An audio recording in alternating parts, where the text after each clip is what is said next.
ಹೊಲಗಳಿಗೆ ಹೋಗುವ ಜನಗಳ ಸಾಲು, ಬೆಳಗಿನ ಜಾವದಲ್ಲಿ ಕೋಳಿಯ ಕೂಗು, ಹೊಲಗಳಿಗೆ ಹೋಗುವ ಜನಗಳ ಸಾಲು, ಬಿತ್ತುವ ಕಾಲ ಬೆಳೆಯುವ ಕಾಲ, ನಮ್ಮೂರ ಜನರೆಲ್ಲ ದುಡಿಯುವ ಕಾಲ, ನಮ್ಮೂರ ಜನರೆಲ್ಲ ದುಡಿಯುವ ಕಾಲ.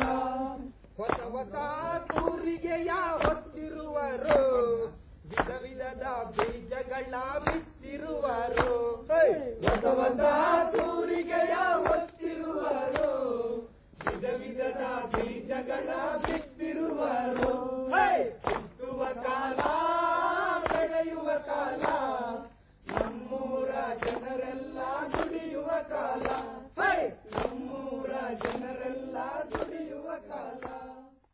In October 1999, 22 senior staff members and trainers from various Mairada project locations came together for a week at Mairada Kamasamudram project for their first experiential exposure to a process known as Appreciative Inquiry. The Canada-based International Institute for Sustainable Development raised a fund from DFID to make this workshop possible for Mairada, and 3 of their staff members also participated in it. Mette Jacobsgaard from Cambridge was the main facilitator. This video film was made over the period of the workshop in an attempt to share the process with others.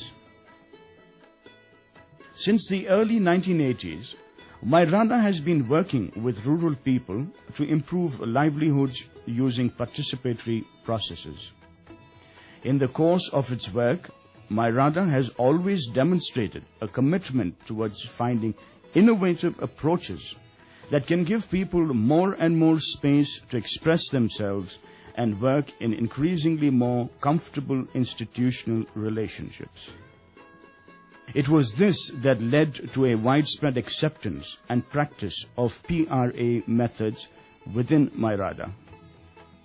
It is this that has now led Mairada to explore the potential of appreciative inquiry in its work with rural communities.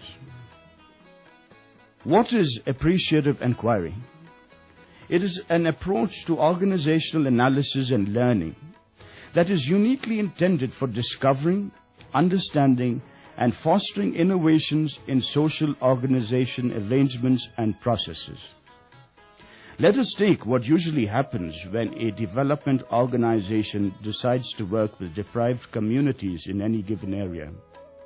It is often a fact that staff tend to begin by focusing on the local people's problems, constraints, deficiencies, and unmet needs. What do you think are the limitations of a problems-based approach in development? One of the reasons for this pressure to identify needs is how our projects are designed. Donors want a project fast. And in order to get a project, you can do it in 2 ways. You can sit in an office and do it. The little more responsible people go out and try to identify needs. But they have to do it fast, and they want a list of needs so that they can fit into a project pattern. And definitely it meets the donor's needs, but it creates expectations at the other end. And these expectations are surely a wrong starting point. And the impact, therefore, is point 1. High expectations that your needs will be met with. Secondly, the assumption that the outsider can meet with the need. Thirdly, the unwillingness then to really assess their own strengths. And fourthly, when you go then to ask them to start a process whereby they tell us what they can do, they get discouraged. If you adopt an approach where you're not looking at individual needs, but if you're going to look at strengths, you immediately get people to relate to one another. If you're looking at needs, you don't relate to one another. You say, I need a cow, or you need a goat, or you need a dog. But if you look at strengths, then people normally come together to say, yes, we can do this. Because in a way, they begin to call on other resources in order to show what they can do. So and I hope Appreciative Inquiry will really develop this line. I know it is open to it, but to me, I would like to see this develop far more. A focus on strengths and adaptive strategies rather than problems and weaknesses results in a far more equitable, cooperative, and positive foundation on which community work can be based. Appreciation is the ability to see beyond obstacles, problems, and limitations, and to generate hope in the human capacity to achieve potential. Appreciative inquiry is an approach that enables such a process to be set in motion. Appreciative consists of 4 main phases that are interdependent and continuously revolving in a circle. This is usually referred to as the 4D cycle. The first D stands for discovery. It is the phase where we discover what gives life, what gives excitement to our organization, to our project, to our interaction, in our human relationships. The very first questions that we ask are always, think of a time when you felt really excited about your work, in your relationship, or in teamwork, or tell a story of a time when the project was going really well. What happened? It's important to be specific, to tune into the environment, the context, who was there, who said what, and who did what. The process of discovery can be facilitated through a key question like, can you think of a time when your group achieved something significant? What factors contributed to this achievement? Answers can be in the form of stories and pictorial representations. Drawing pictures is good because even non-literate people find ways of representing what is important to them, which can then become the basis for further analysis. This is how we did it in our classroom session, beginning with the question, what have been the best things about Mairada? Our large group was divided into 5 small groups, and each group answered by producing a chart of drawings.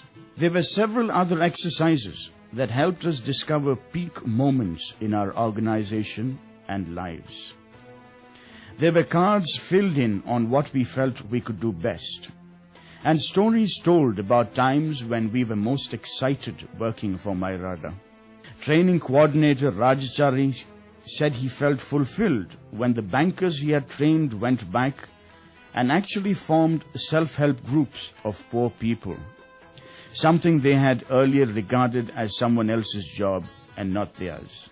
Now at this stage, so there are 230 self-help groups they have formed with good intention, and 30% of the self-help groups they have already linked to the self-help groups. The repayment percentage is very high, 100% repayment they were able to mobilize from the self-help groups. So where the loans have given directly from the bank to the individuals, it is very, very low, the repayment percentage. By the groups, it is 100%. So the banks are also very happy, and the Mairada also very happy, and we are continuously supporting, and we are having contact with Kaveri Gamana Bank and Mairada. So this training impact is now known to the international level. Vidya Ramchandran recalled an exercise that has continued to motivate her through the years.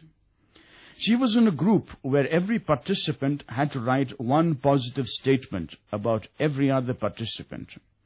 Talking about it, she said, "Well, actually, I've saved my piece of paper.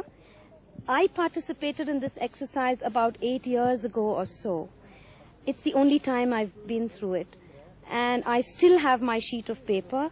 A number of the people who wrote on it continue to be my colleagues, and I like to think that they continue to believe that I am what they wrote about me." On my sheet of paper, I had several people saying they could always approach me and I would help them, and I was cheerful, and when they felt depressed, they could come to me and I would cheer them up and all sorts of things.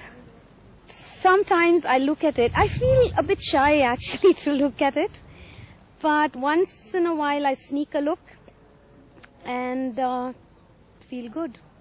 Following the classroom session on the discovery phase, all the participants attempted to use it in some of the villages of the Kama Samudram project. It took several hours for people to realize that we were not asking for their problems. We wanted to listen to something happy, something good, something that had made them feel like achievers. Once they understood this, people began to enjoy themselves. Bhulakshmi spoke of her panic when her group told her that she would be entitled to no benefit unless she learned to sign her name. For a month, I used only my thumbprint in place of signature. Then my group reminded me and some of the others that we had not yet learned to sign and should do so. All the others learned, but I still couldn't manage it. Then they took us to Budikote.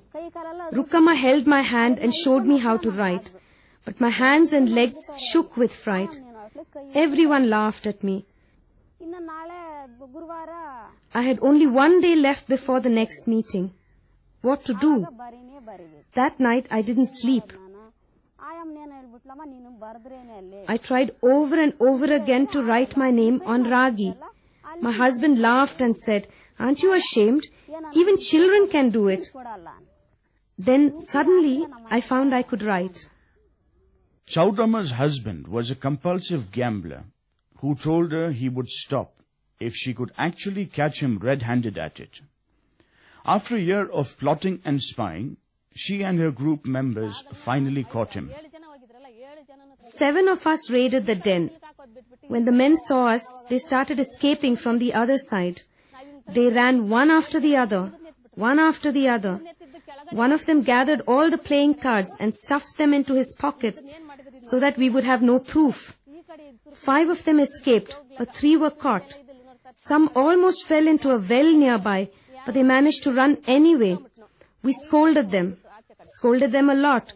You being married men with children? Is this how you behave? How can you take your wives for granted? After that night, I watched my husband closely.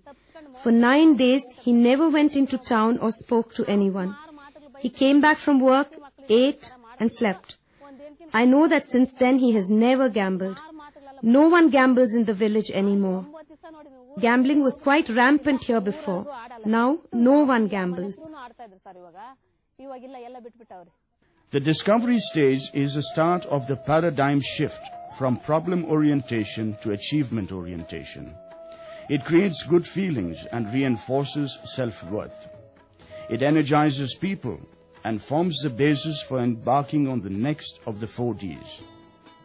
The second D in Appreciative Inquiry stands for dream. In this phase, we dream about what the future can be for us, based on the strengths we have discovered in us. The dream stage of Appreciative Inquiry builds on the discovery stage we did yesterday. Yesterday, the group discovered what the organization looks like when it's at its best. Building on that, we asked them, what would the organization look like if it was always at its best? And stretching it even further to say, could you envision what might be in the future? So we have asked the participants to take a moment for themselves to think about what sort of wishes do they as individuals have for the organization. And building on that, combined with what they discovered yesterday, what it looks like when it's really at its best, we asked them to do what we call provocative propositions.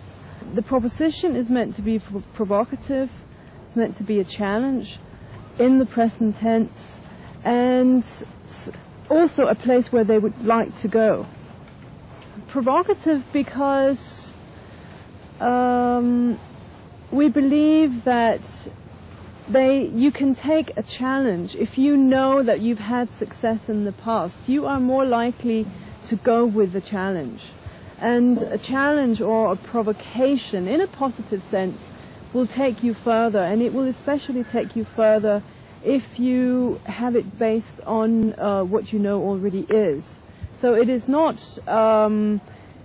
dreaming or envisioning like winning the lottery or something that is highly improbable. It is envisioning something that's built on what you already know, but still dreaming ahead of it. It has to be realistic. There's no point in saying we are on the moon. It has to be doable, but it has to be doable and still challenging. We began to experiment on ourselves, with each participant making 3 wishes for Mairada. My wish for Mairada is that all of us, each staff, everybody should have the same wish of having that complete difference in the village. So everybody should have the same wish. That is my wish for Mairada. So connecting these two, I think Mairada should have a full-fledged training, professional training center in order to train them and to train the people in order to take up the responsibility and initiate the people to do development works. We should not lose that focus of, we are working for a development as a family. Ultimately, those people with whom we are working should feel that Mairada is good. These wishes were then consolidated in small groups, and each group came out with provocative propositions. One of the statements made by this group was that Mairada had established a policy consultancy cell related to rural development at the national level. After experiencing the dream phase in the classroom, we went back to the villages to try it out. We began by recollecting the previous day's events, dwelling on the strengths from the discovery stage. The process of talking about dreams was not very difficult for people to do. Their dreams were also rooted in their strengths and quite challenging. We agreed that they could express themselves in ways in which they felt comfortable. People were quite comfortable in making drawings to depict their dreams, like this group that drew a tree with various fruits representing their various dreams. Muni, Venkatamma and Nanjappa dream of seeing their daughter married and well settled. For this, they say, our goal is to rear silkworms. We also have a dream of owning some irrigation facility. We can then grow enough mulberry for the silkworms, some paddy, vegetables and millets. With the income, we can get our daughter married. Narasamma of Swati Self-Help Group said, the men in this village drink, beat their wives. Their families never develop. Our group's goal is to stop this alcoholism. The dream phase is important because it enables people to give a concrete shape to a vision of their future. The appreciative approach is based on an understanding of human psychology. People respond to positive images much better than to negative images. It also recognizes and creates space for emotions to be expressed and channelizes these emotions towards the achievement of their dreams. We construct our own reality, and the way we construct our own reality is very important. If we hold negative images about ourselves or about what is going to happen in our lives, we are more likely to create a negative future and reality for ourselves. But if I praise you and say, I think you're doing really well, I really liked what you were doing, and so forth, you feel proud of yourself and you carry the knowledge of being able to do something. You create a positive picture for yourself, of yourself, and a positive future for yourself. You anticipate that something positive will happen. We knew already our strengths, but we have not We can have some visions which may not be possible to achieve. But as you said in your theory session, if we make provocative propositions based on our strengths, we can achieve it. Looking back at our achievements, we realize that we took it as a challenge and we achieved it. We feel that if you believe, you can achieve. Whatever you wanted to achieve, that we mind it, we will achieve it. It's a confidence. We have that much confidence. So we end with that believing is achieving. If you believe, you will achieve. After the dream phase, we come to the third D, which stands for design. The design is making the dream come true, making the provocative proposition come true. It's okay having this proposition, but the next question you ask yourself is, what do you do with it?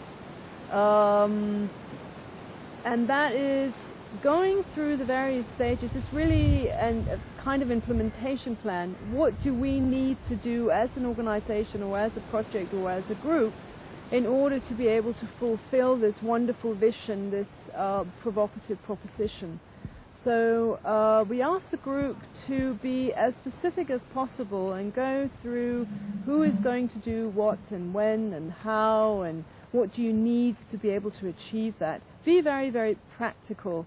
In the classroom, we took some of the earlier developed provocative propositions and broke them down into sets of doable activities. Since all of us were familiar with planning, and since this was a training program, and in that sense not a real planning session, we did not spend much time on this activity in the classroom.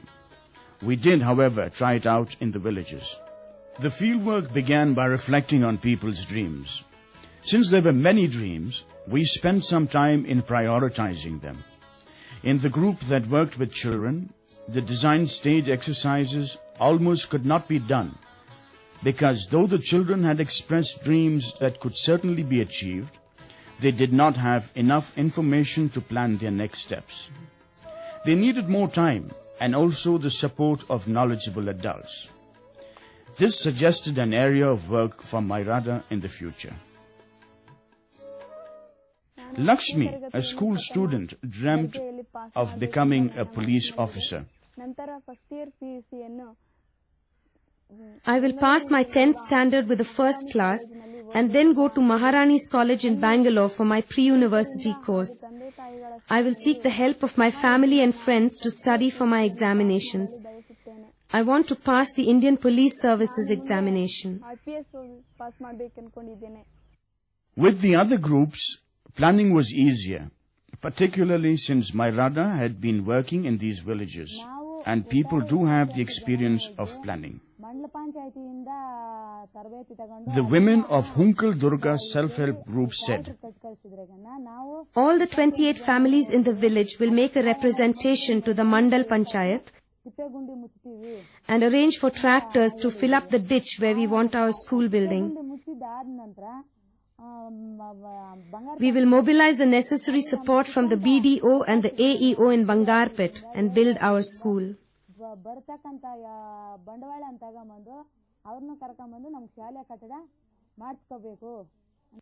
The men of Vishweshwaraya Village Development Council, Hunkal Durga, said,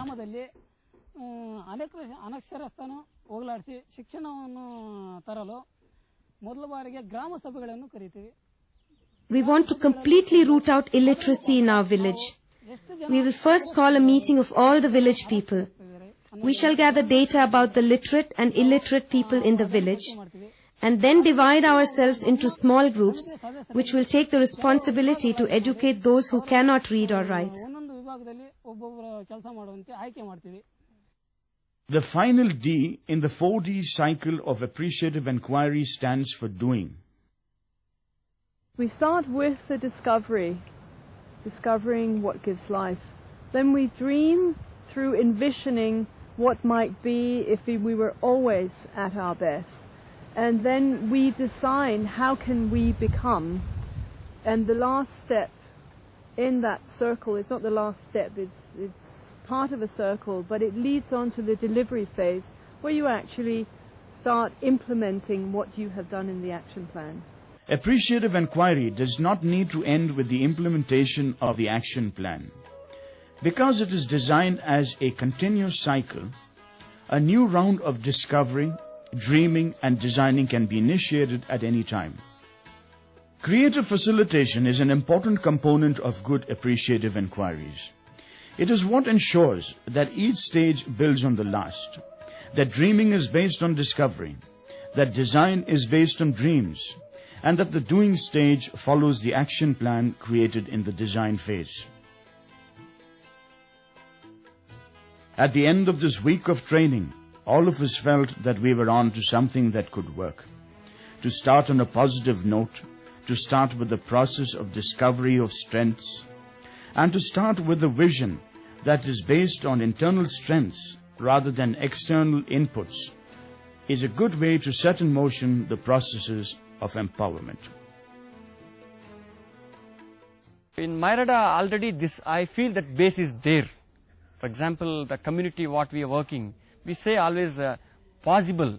For example, a poor man able to save where others are thinking not possible. And we are able to, Myrada able to give a strong incidence that poor people able to run the institutions. So that way the practical base is there. And this particular concepts definitely I feel that add value for that one. So we may tend to neglect certain aspects.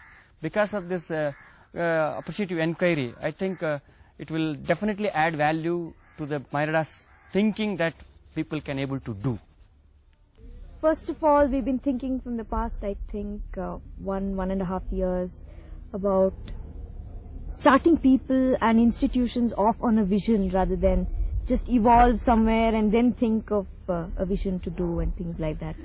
So I think we've got a good tool where we can, start with building people's visions.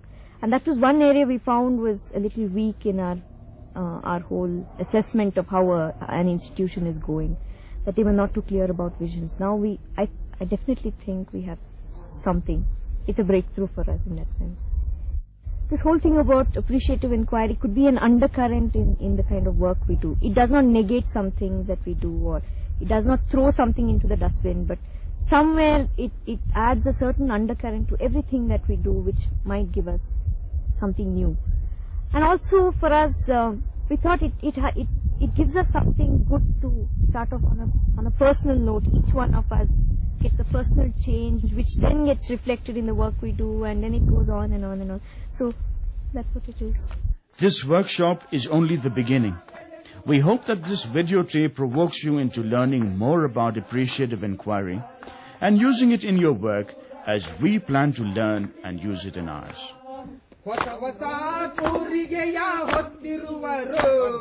ವಿಧ ವಿಧದ ಬೀಜಗಳ ಬಿತ್ತಿರುವರು ಹೊಸ ಹೊಸ ತೂರಿಗೆಯ ಹೊತ್ತಿರುವರು ವಿಧ ವಿಧದ ಬೀಜಗಳ ಬಿತ್ತಿರುವರು